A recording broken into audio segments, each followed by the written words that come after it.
and stared into my eyes for a few seconds. Finally, he patted my shoulder gently.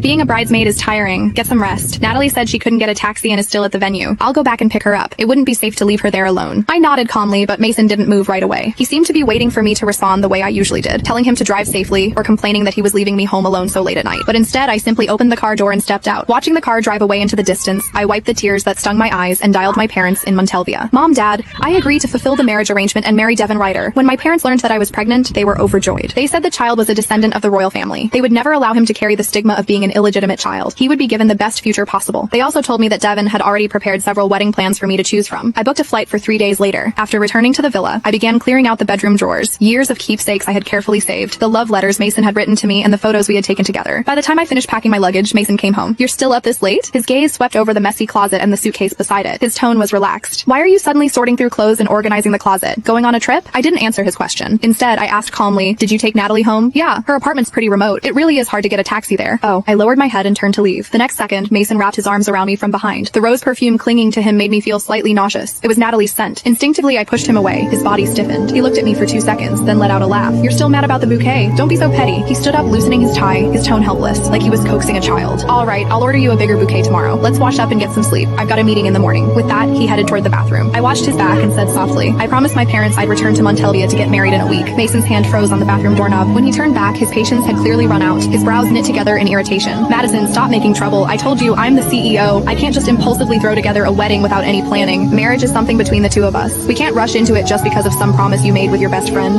Then, I took a deep breath, holding on to the last thread of hope. If I were pregnant, would you give me and the baby a home? His expression faltered for a moment. Then he lifted a hand and pressed his fingers to his temple. A wedding and having a child are both major life events. I want everything to happen according to plan. Madison, the Ryder Group has many important projects right now. This is a critical stage in my career. Getting married at this moment would only distract me and disrupt all my plans. So don't use pregnancy as an excuse. I want to welcome the child when everything is properly prepared. His words fell like stones, each one crashing heavily into my heart. The pain was unbearable. In that moment, I decided to put away every last expectation I had. Seeing my reddened eyes, Mason sighed, his expression softening. Just wait one more year. Once my career stabilizes, Before he could finish yet another promise, the ringing of his phone interrupted him. On the call, Natalie told him there was an urgent issue with a project. Everyone needed to gather immediately for a meeting. After hanging up, Mason left. He took his luggage with him and never came back. Perhaps my sudden talk of marriage had made him feel suffocated. The company had simply given him the perfect excuse to move out and avoid my pressure. What he didn't know was that by the time he returned, I would probably already be back in Montelvia. In the days before my departure, I quietly took care of everything that needed to be done. I sold the house we had lived in together at a reduced price. On the day I handed the keys to the real estate agent, I discovered a stack of project documents from Mason's company in the study. After hesitating for a moment, I decided to deliver them to him. Just as I reached the door of his office, I heard laughter and conversation coming from inside. Not only were Natalie and Mason there, but so were a few of his close friends. I was about to knock when one of them